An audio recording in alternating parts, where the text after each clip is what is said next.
Halo semuanya, apa kabarkah kalian saat ini? Ya, saya harap kalian semua dalam keadaan yang senantiasa baik-baik saja.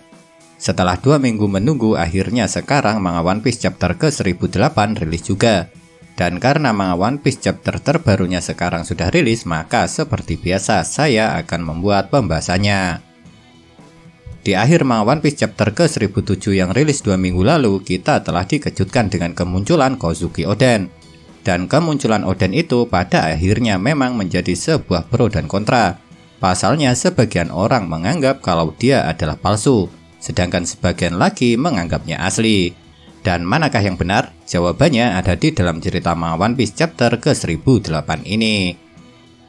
Dapat dipastikan ketika melihat Oden, perasaan seluruh anggota Akazaya Nine menjadi campur aduk antara bercampurnya perasaan bahagia serta haru. Apalagi sosok Oden yang muncul di hadapan anggota Akazaya Nine ini sangat mirip, bahkan dari caranya berdiri. Maka dari itu tidak heran kalau sebagian anggota Akazaya Nine menganggap kalau Oden yang ada di hadapannya itu adalah asli. Akan tetapi dari semua anggota Akazaya Nine ada 2 orang yang sama sekali tidak mempercayai hal itu. Kedua orang itu adalah Asura Doji serta Raizo. Dan untuk menyadarkan teman-temannya, Raizo bahkan sampai mengatakan kalau kekuatan Kozuki Toki tidak bisa digunakan untuk pergi ke masa lalu, dan hanya bisa digunakan untuk pergi ke masa depan. Karena sepertinya alasan kenapa sebagian anggota Akazaya Nine menganggap kalau Oden yang ada di hadapan mereka itu asli adalah akibat dari kekuatan melintasi waktu milik Toki. Namun meski sudah diberitahu fakta yang sangat jelas itu, Kinemon masih kekeh dengan pendapatnya yang menganggap kalau Oden itu asli. Dan di saat itulah Asura Doji meskipun dengan tubuh penuh luka mengambil tindakan dengan cara memukul Kinemon untuk menyadarkannya. Juga sekalian menebaskan pedangnya ke arah Oden. Dan ketika pedang Asura Doji mengenai wajah Oden, luka tebasan itu sama sekali tidak berdarah. Yang hal itu membuktikan kalau Oden yang ada di hadapan mereka itu palsu dan dia bahkan bukan seorang manusia. Setelah mengetahui kejadian ini, seharusnya sudah sangat jelas kalau Oden adalah palsu.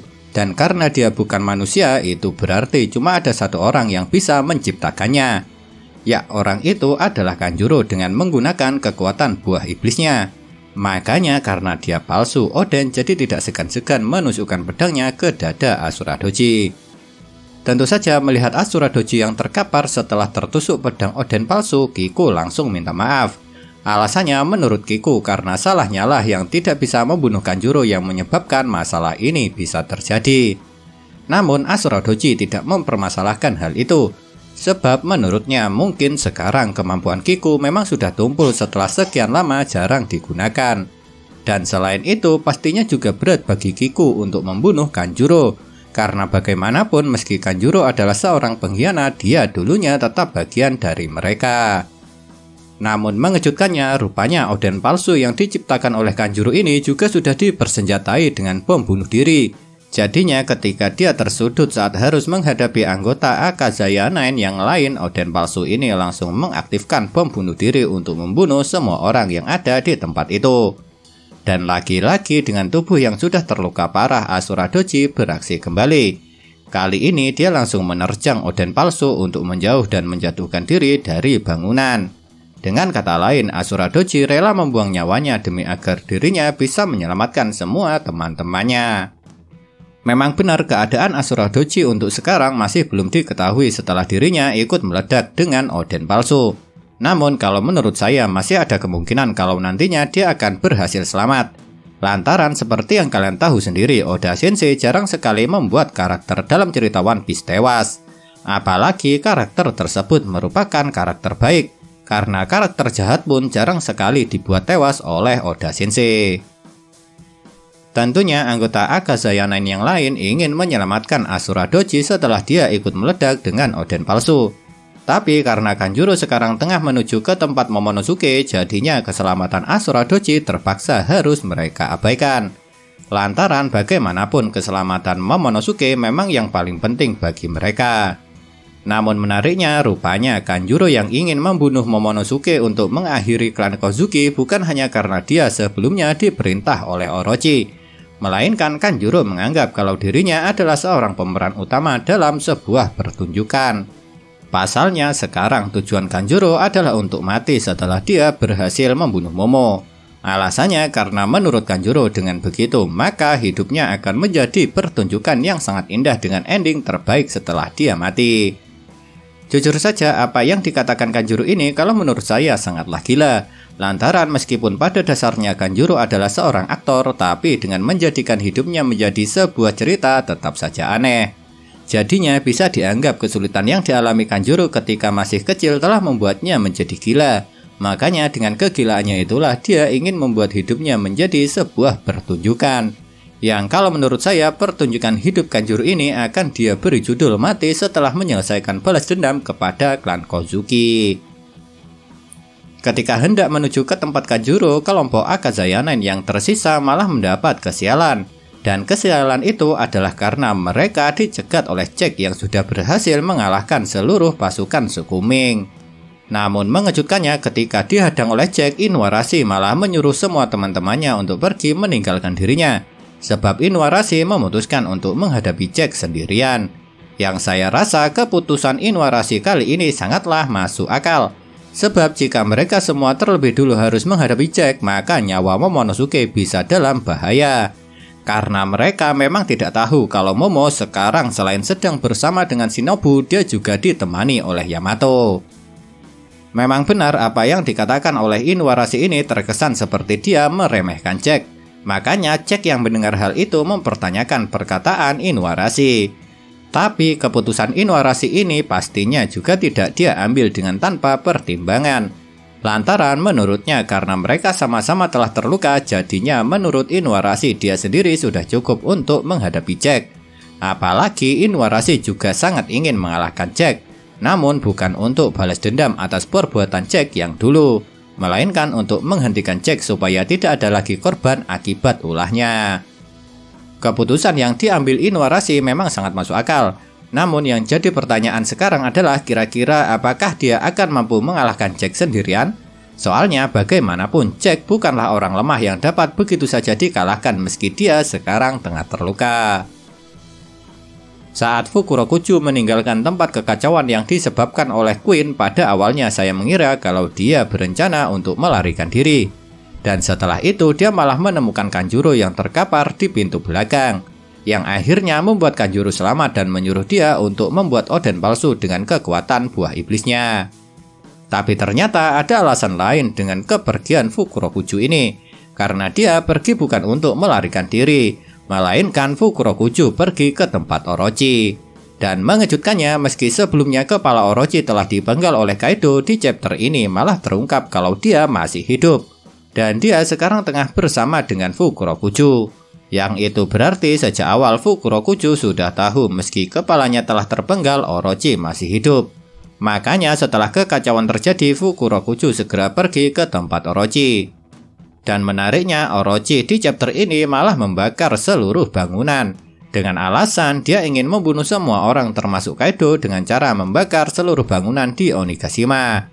Karena menurut Orochi dengan membakar seluruh bangunan di Pulau Onigashima maka semua orang pasti akan mati lantaran Pulau Onigashima sekarang memang tengah terbang, yang hal itu menyebabkan tidak ada cara untuk melarikan diri. Padahal seperti yang kalian tahu kalau Kaido masih bisa terbang ketika dia berubah ke wujud naganya. Yang itu berarti aksi Orochi ini paling banter hanya akan membunuh para kroco bawahan Kaido.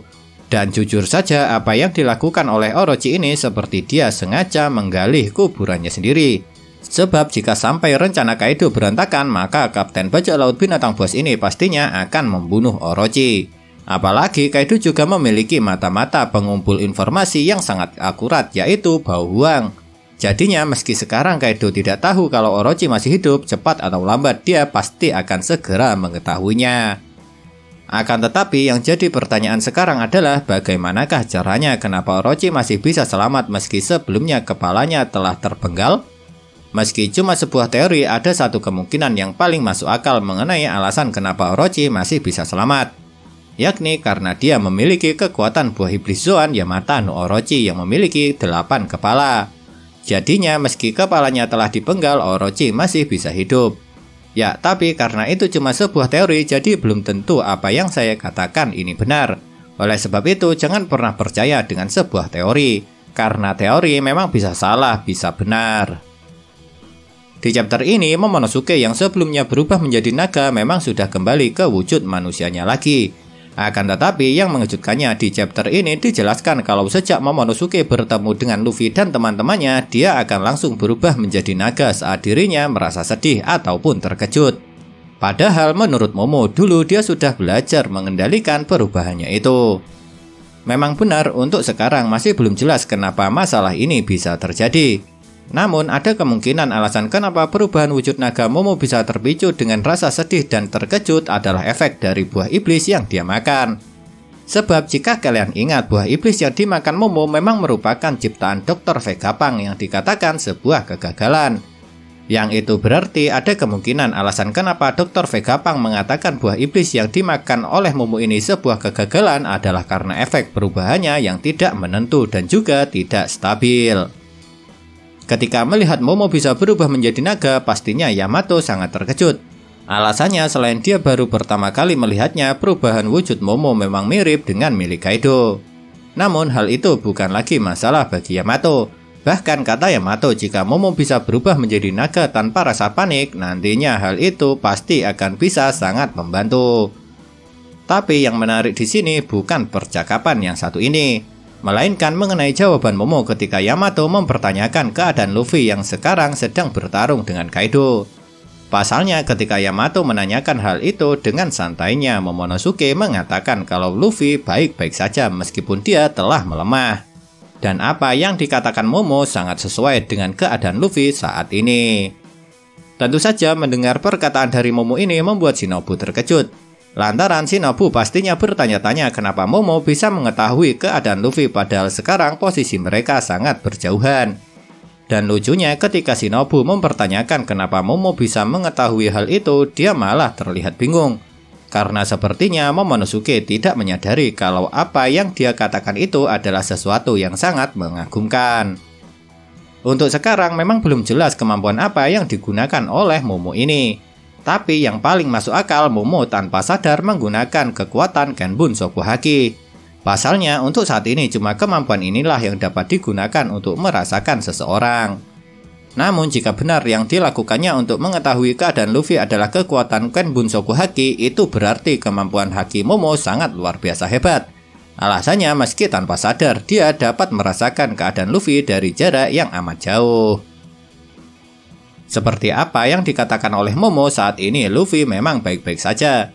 Akan tetapi meski baik bukan berarti Kapten Bajak Laut Topi Jerami ini tidak sedang mengalami kesulitan. Sebab di manga One Piece chapter ke-1008 ini ternyata Luffy serta para bajak laut generasi terburuk sedang mengalami kondisi di mana mereka tengah tersudut. Alasannya karena semua serangan yang mereka lancarkan seperti sama sekali tidak berpengaruh pada Kaido serta Big Mom. Yang hal itu saya rasa memang sangat masuk akal. Lantaran kedua orang ini selain kuat juga terkenal memiliki pertahanan seperti tak tertembus. Namun yang paling menarik dari diperlihatkannya pertarungan antara para bajak laut generasi terburuk dengan dua orang kaisar dunia baru ini adalah saat ditunjukkannya Kaido dalam wujud hybridnya. Karena memang baru sekaranglah Kaido ditunjukkan dalam wujud ini. Memang benar kita masih belum bisa melihat seperti apa kuatnya Kaido ketika dia dalam wujud hybridnya. Tapi jika melihat kata-kata yang ada, sepertinya Kaido dalam wujud hybrid jauh lebih kuat daripada ketika dia berada dalam wujud naga penuh ataupun dalam wujud manusianya. Lantaran ketika Kaido dalam wujud manusia ataupun wujud naga sepenuhnya dia masih bisa dilukai. Dan hal itu sudah terbukti ketika kelompok Akazaya Nine berhasil melukai Kaido dalam wujud manusianya. Dan Zoro dengan pedang Enma yang berhasil melukai Kaido dalam wujud naganya. Dan karena Kaido sudah menjadi semakin kuat, sekarang yang jadi pertanyaan adalah bagaimanakah caranya untuk mengalahkan kedua kaisar dunia baru ini? Karena menghadapi mereka berdua sekaligus memang seperti langsung melihat ke neraka. Makanya Law yang memiliki kepala dingin mengatakan kalau bisa Big Mom dengan Kaido harus dipisahkan terlebih dulu. Lantaran dengan begitu maka daya tempur kedua Yonko ini tentunya akan berkurang. Namun pastinya untuk memisahkan kedua orang ini akan menjadi sangat sulit, kecuali Big Mom kembali dibuat marah dan dipancing menjauh. Akan tetapi yang lebih mengejutkannya lagi ketika Zoro dan yang lainnya mengatakan menghadapi Kaido dan Big Mom sekaligus seperti melihat langsung neraka, Luffy malah menanggapi kata-kata itu dengan ucapan dia sudah berulang kali melewati neraka. Dan apa yang dikatakan Luffy memang benar. Dan saya rasa neraka paling mengerikan yang pernah dilewati Luffy adalah ketika dirinya melihat langsung Ace tewas tepat di hadapannya. Makanya meski menghadapi Kaido dan Big Mom secara bersamaan seperti melihat neraka, Luffy sama sekali tidak merasa takut. Malahan dia semakin bersemangat. Dan uniknya hal itu malah disambut baik oleh Kaido. Soalnya Kaido terlihat senang ketika mengetahui kalau Luffy belum kehilangan semangatnya. Nah, itulah yang dapat saya bahas dari manga One Piece chapter ke-1008 ini. Kalau menurut kalian kejadian manakah yang paling menarik? Tinggalkan komentar kalian ya.